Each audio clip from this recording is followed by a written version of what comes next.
Hi, welcome to another Google Hangout, and today we are on our second part on the Canadian welfare system.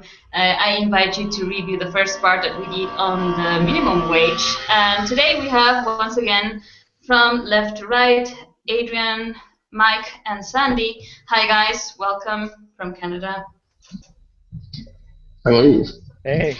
And so we will begin looking at the welfare system that Canada, as we were mentioning, has one of the systems around the world that is meant to support people that require so. But in reality, as we discussed in the first part, it is not working effectively to the point that there is poverty that is not being effectively eradicated. So let's discuss more about this. What are some of the flaws existent within the welfare system in Canada? Well, I would say probably the main flaw is that it doesn't reach people that are in need to any great extent. And there's lots of reasons for this. One of the reasons would be that you need to have an address, first of all, to receive a check from the Canadian government. And there are many people who are homeless who don't practically have an address. They are also mentally incapable of getting their emotions together and finding out, well, who do I call? Who do I speak to? I mentioned in the last chat that I did apply for welfare once, 25 years ago, and it was quite I didn't find it supportive. I felt that I was being interrogated. I felt like a victim, and that I almost had to prove my dire straits to talk them into it. And they wanted far too much personal information. I found the whole process humiliating, and I decided to not pursue it. I was not emotionally stable at that point, and then there was no one to help me and guide me through that. So she didn't say, can someone cut out and talk to you and help you through this process? And so I gave up on it when I was someone who could use it. So we're talking about essentially a social welfare system that is not supporting those that actually require it. So it is essentially a form of scam because it's not eradicating poverty and supporting those that, as you know, if they don't have a home and they cannot access that welfare, then where does this welfare actually go to? Is it giving unconditionally to people? How does it work in Canada? Well, it's like Sandy was saying, it's very conditional, the giving of the welfare system. Like, for example, you must meet certain criteria to qualify. I mean, everyone in Canada has a social insurance number, and by our laws, we're required to file our taxes. But regardless if you file your tax or not, if you work in Canada, there's record with Revenue Canada of the amount of money you made, and there's been established numbers as to what the poverty line is in Canada in terms of how much money you make, and there's many people that fall below that number. Who are not being topped up, or so to speak, or are not just receiving money in return for it. It's like Sandy was saying, you require having the specific education to know how to qualify for welfare. And also, one other point I'd like to mention is just most young people in this country are in fact in poverty. They're just leveraging off their parents, their families, or student loans, as it's the expected way that you must suffer. You must basically earn your place in our system and get into a position where you hopefully can get a good job and pay back the debt you've racked up. So it's working, as we were mentioning also, as it's happening in America as well, which is obviously not what a welfare system should be. So Adrian, can you tell us what this Senator Hugh Segal has mentioned about this, essentially the income that can be provided to people? Right. Well, in an article by Barbara Yaff, she mentions senators. This is how I found out about Senator Hugh Siegel and his whole argument for this. He essentially is arguing that that we do have an effective tax system in place to fund a more effective social system, such as a basic income grant.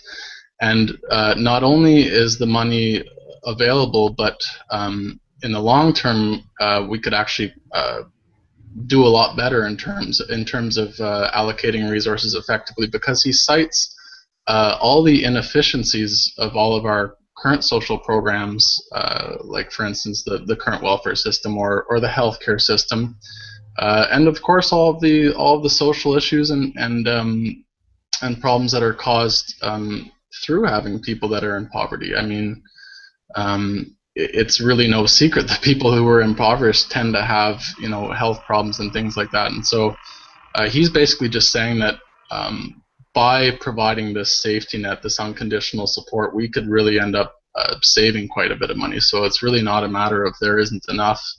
It's about really just looking at the whole situation and going, how can we do this better? How can we be more efficient?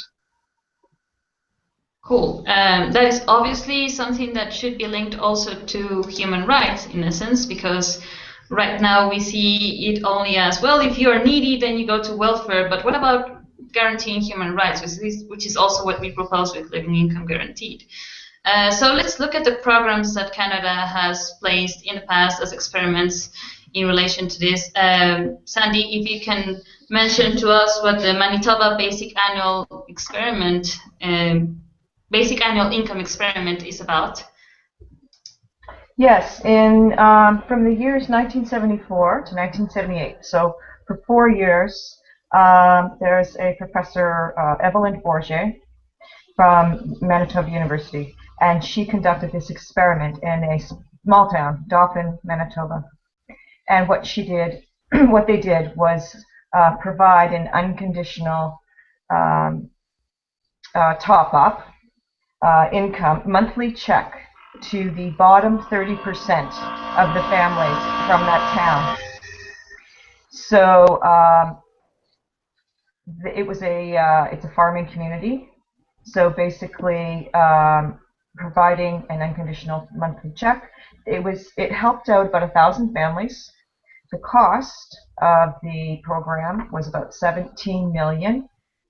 And I want to mention there were a number of significant benefits that they found from this, but I want to mention one in particular, because when we talk about the cost, it cost $17 million, which sounds like a lot. However, one of the main benefits she found was that hospital visits dropped 8.5% due to fewer work-related incidents, emergency room visits, car accidents, domestic abuse, mental health problems visits.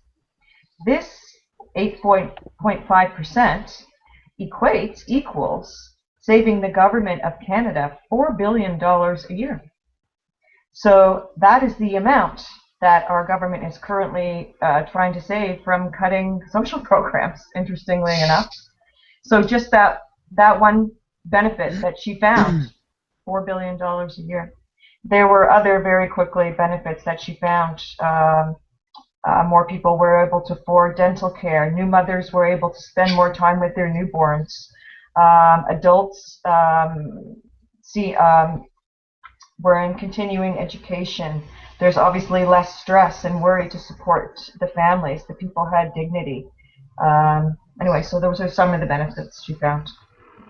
Cool. Mike, what can you tell us about the guaranteed annual income, which is something similar also proposed in Canada?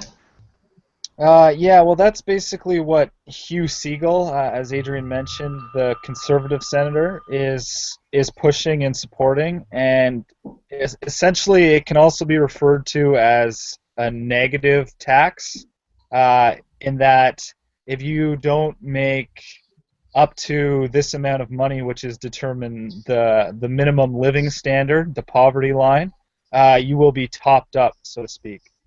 And benefits of that also are said that it will encourage more work, because work that was generally pushed overseas may not be pushed overseas, because cheap labor will be able to come of it, so to speak, in your home country. Because if you're not meeting the minimum, the government will top you up. So I'm not sure if that's really that cool at all, because, I mean, saying, hey, we can, have cheap labor here. Cheap labor I don't see as a cool point anywhere, because it's disregarding and undervaluing the whole point of human dignity and integrity. Exactly. Adrian, we were discussing also some flaws in relation to these proposals and these experiments that have been conducted in Canada. What are the common sense aspects that are being overlooked, meaning the obviousness of the problem in the first place? In terms of the, sorry, could you say that again, Marlen?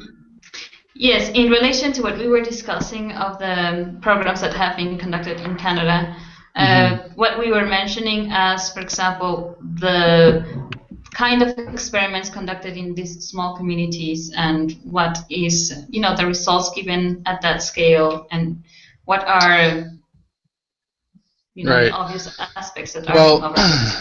Right. Well, obviously, these studies, because they're done in a small scale and in controlled environments, they're limited. And often those limitations are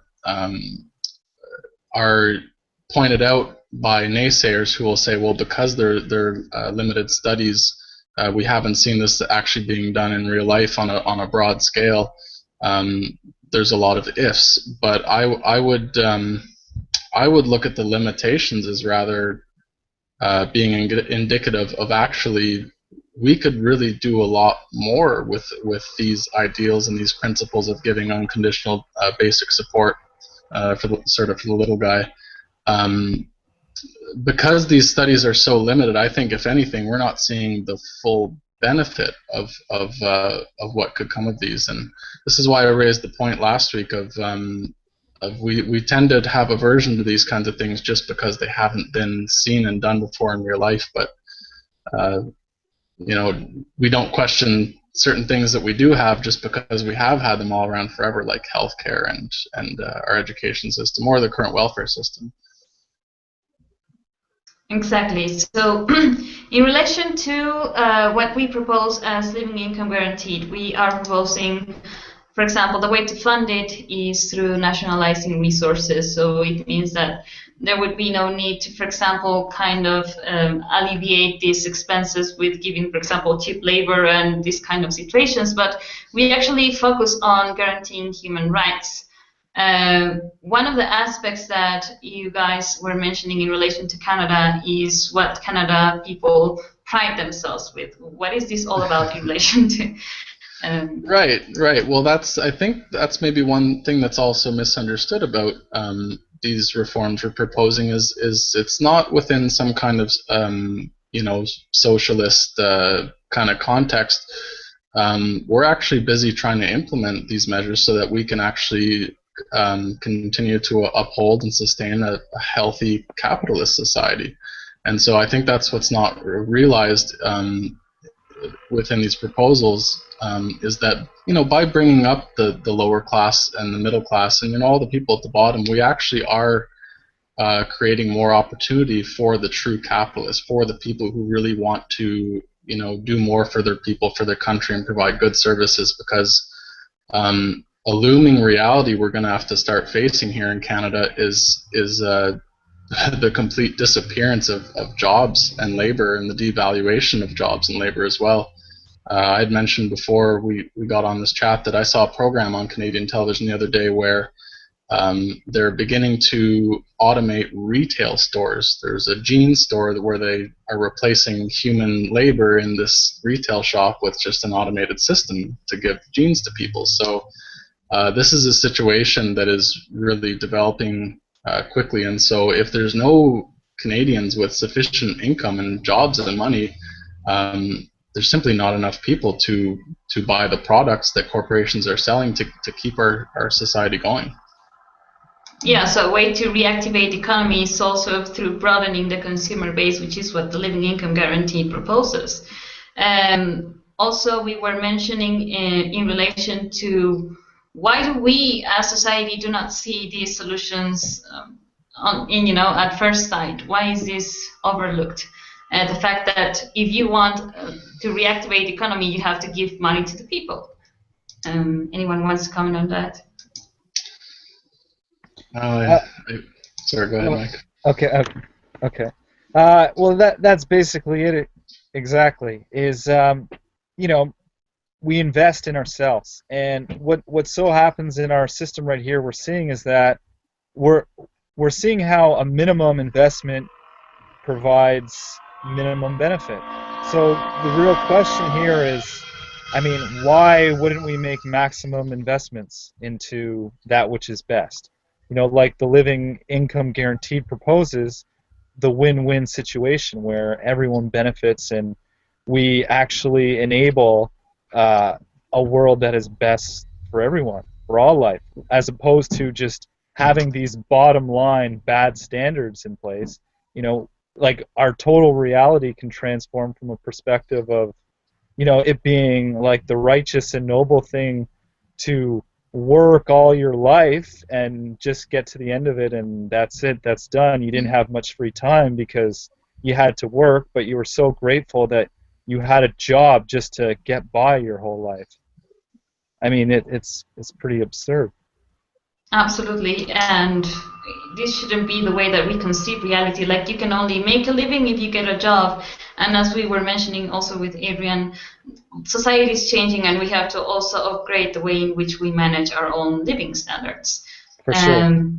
Of course, there's not just the human rights dimension of this, but there's also just the simple fact of without people having money, they're not able to be effective contributing members to society. Yeah, and I would say I'm not really sure why in Canada we don't look at the common sense of, say, a young parent who's got young children, and so why wouldn't they unconditionally support that person to help through that point so that they're not struggling and in constant stress and worry about how to feed these kids and how to clothe them, and let alone not being able to, say, give them anything extra at all, and the humiliation that goes with that. Like, why wouldn't you just unconditionally support that family for a number of years to help with the mental health of the parent? And then that, obviously, that parent is with those children on a continual basis for years. They're raising those children. Those are the future Canadians who will be part of society. So it makes so much sense to give that person $3,000 a month. Why not? It's not that much. Help them through. Right, and that's where don't beat them down. Right, and that's where I think all of this very limited criteria in terms of who's eligible within the current welfare system is really indicative of the degree to which we've stigmatized people who are in that position. Exactly. That there's always the social stigma with this, which is a strange thing, because we don't do this with our other social systems. We don't do that with education. We don't do that with healthcare. Why do we do it with unconditional, or why do we do it with monetary support? Exactly. One of the problems that people point out is the disincentive to work, which we as the Living Income Guaranteed have a solution, which is obviously. Right. Well, I think that fear is really a projection of the current culture that we're living in, because that's exactly what our current very, again, limited form of capitalism, if you could even call it capitalism. There's such little opportunity out there. That's what it's producing. It's deterring people from going out and doing things. And perhaps in the reality of things, with in the initial stages of implementing some of this, we may see a bit of that. But the fact is we as a society will at least be able to say, listen, we've done everything we can to support the human. We've given them every opportunity. They can no longer blame the government. They can no longer blame society. And eventually, I mean, people get bored. People like to do things. People like to produce things, to create, to express, you know.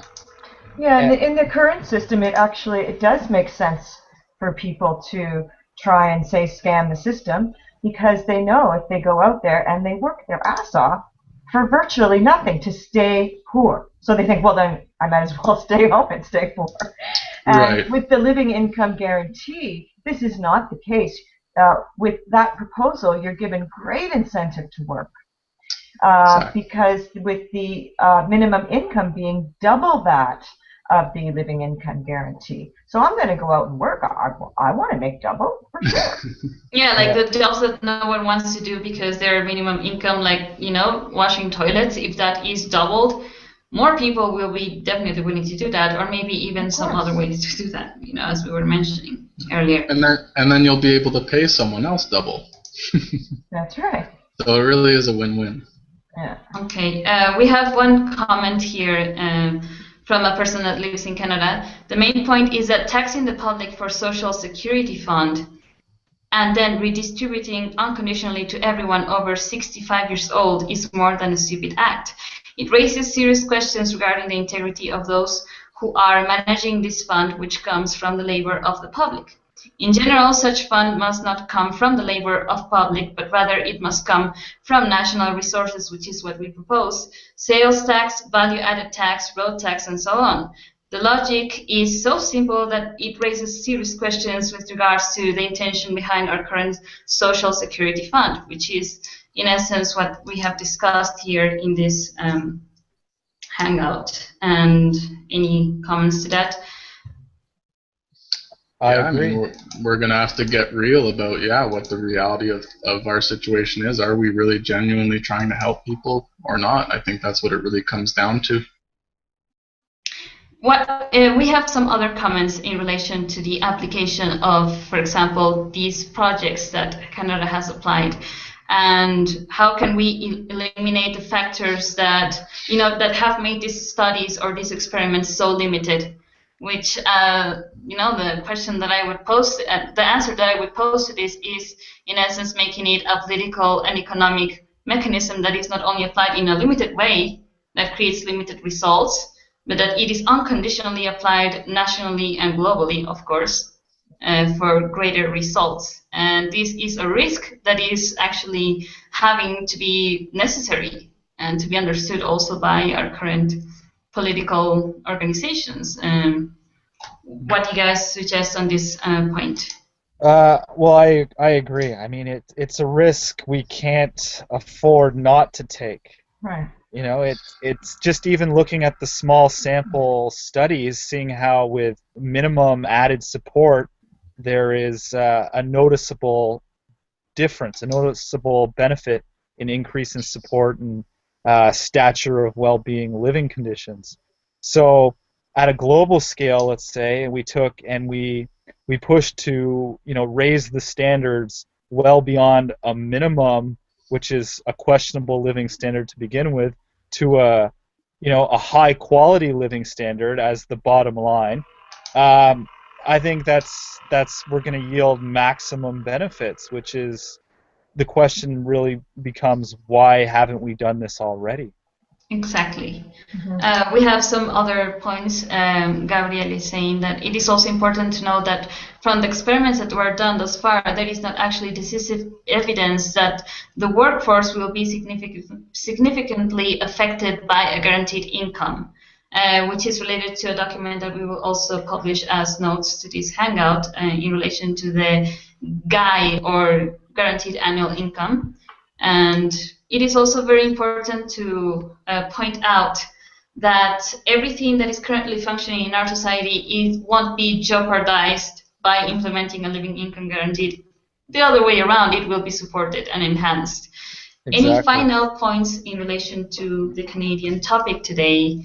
And Marlen, I just wanted to mention with what Gabriel had written, they actually found in the MinCom study, one of the fears, yes, but that people would stop working and have larger families. But what they found was only a modest impact.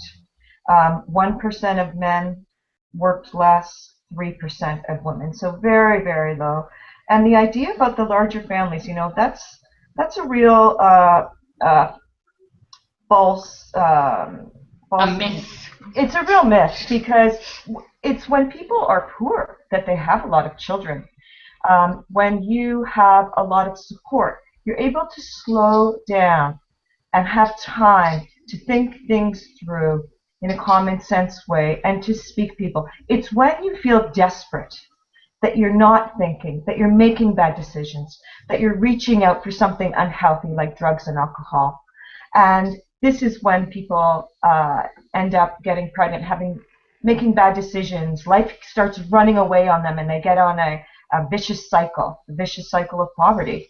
It's not when people are supported, then they would have fewer children. That's very cool point, and very important, because those are one of the problems that people point out without realizing that the origin of that is not having support by default. Mm-hmm. So ourselves as the Living Income Guaranteed and an organization that is promoting that all human rights, fundamental human rights, are guaranteed as Equal Life Foundation, those aspects are the primary foundation for a healthy and happy, successfully living society. So this will conclude our hangout, and thanks a lot for participating. It's been very interesting to review the Canadian projects, and we invite you guys, whenever there is any other topic that you would like to discuss, more than welcome to come back. So thank you guys also for tuning in, and we'll see you next week. Thanks, Marlen. Thanks for having us. Bye-bye. Bye.